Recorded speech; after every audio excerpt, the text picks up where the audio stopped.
अस्सलाम वालेकुम नाज़रीन, उम्मीद करता हूँ कि आप सब खैरियत से होंगे। और आज जो फरमाइश पे आज जो बन रहा है वो है आलू गोश्त। तो आप हमारी इस रेसिपी को देखें और इंशाल्लाह आपको बहुत मज़ा आएगा।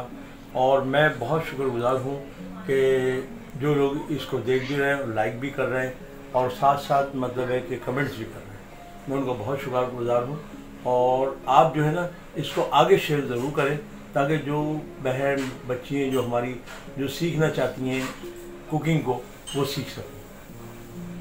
जैसा कि आपको पता है कि हम आप लोगों की फरमाइश पे काफ़ी चीज़ें बनाते हैं और आज की जो फरमाइश है वो है मेरा लई खान जो कि कोयटा से हैं। उनकी फरमाइश पे आज मैंने ये बनाया है और आज ये बनाने जा रही है मेरी बेटी मुस्फिरा खान। मैं शेफ़ इस्लामुद्दीन बात कर रहा हूँ, आप लोगों से मुखातिब हूँ और मैं बहुत शुक्रगुज़ार हूँ फिर एक मरतबा आप लोगों का। क्या आप मेरी वीडियो देख भी रहे हैं, लाइक भी कर रहे हैं, सब्सक्राइब भी कर रहे हैं और साथ साथ में कमेंट्स भी कर रहे हैं। और मैं बहुत शुक्रगुज़ार हूँ, मेरे एक शागिर्द हैं जो कि इस वक्त दुबई में हैं, जो मैंने इससे पहले रेसिपी दी थी चिगी मिगी की, तो उसको उन्होंने बनाया और अपने बॉस को खिलाया, उन्होंने भी उसकी तारीफ़ की। तो मैं आप सबका बहुत शुक्रगुजार हूँ कि आप मेरे चैनल को सराह रहे हैं। अस्सलाम वालेकुम। ये हमारे इंग्रेडिएंट्स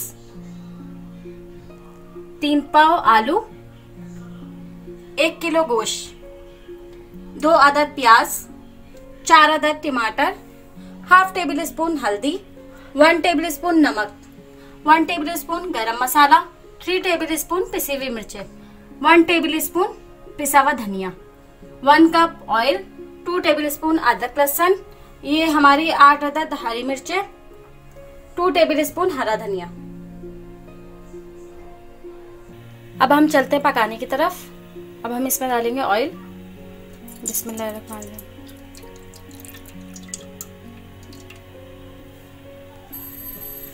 अब हमारा थोड़ा सा तेल गरम हो जाए, इसके बाद हम प्याज ऐड करेंगे। नाज़रीन, अब हमारा ऑयल गरम हो चुका है, अब हम इसमें प्याज ऐड कर रही हूँ। इस प्याज को अब हम ब्राउन करेंगे, फिर उसके बाद आपको नेक्स्ट दिखाएंगे। हमारी प्याज ब्राउन हो चुकी है, अब इसमें ऐड करूँगी अदरक लहसुन का पेस्ट। अदरक लहसुन का पेस्ट मैं सिर्फ 2 मिनट तक चलाऊँगी। मैंने 2 मिनट के लिए अदरक लहसुन रखा था। अब मैं डालूँगी इसमें टमाटर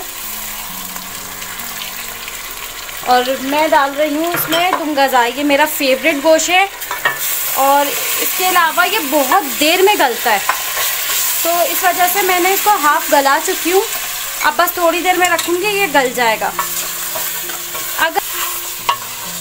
अगर दूसरा गोश्त लेना है तो आप उसमें तकरीबन 6 कप पानी डालेंगी और मैक्सिमम 20 मिनट तक उसको गलने देंगी। उसके बाद वो गोश्त गल जाएगा। मैंने डाला है नमक, हल्दी, धनिया, पिसी हुई मिर्चें। पिसी हुई मिर्चें मेरी कुछ सही नहीं आई, बहुत मुझे कम तीखी जो है मुझे कम लग रही हैं, तो इस वजह से मैंने 3 टेबल स्पून है। अगर आपके पास तेज़ आ गई है तो आप फिर इसको कम लेंगे, 2 चम्मच ले लें या 1.5 चम्मच ले लें, वो आपकी मिर्चें पे डिपेंड करता है। मैंने आधा गोश्त गला दिया था और मेरा आधा गोश्त ऐसे ही रह गया था। अब थोड़ी देर बस मैं पानी डाल के रखूँगी, हमारा जो गोश्त रह गया वो भी गल जाए, फिर उसके बाद नेक्स्ट स्टेप पे चलेंगे। हमारे जो है गोश्त को 20 मिनट हो चुके हैं और ये बहुत अच्छी तरीके से गल चुका है। अब मैं इसको मज़ीद अच्छी तरीके से भून के फिर इसमें आलू ऐड करूँगी। देखिए हमारा गोश्त बहुत अच्छी तरीके से भुन चुका है। अब इसमें मैक्सिमम मैं 2 कप पानी डालूँगी। इतना पानी लूँगी जिसमें हमारे आलू गल जाएं।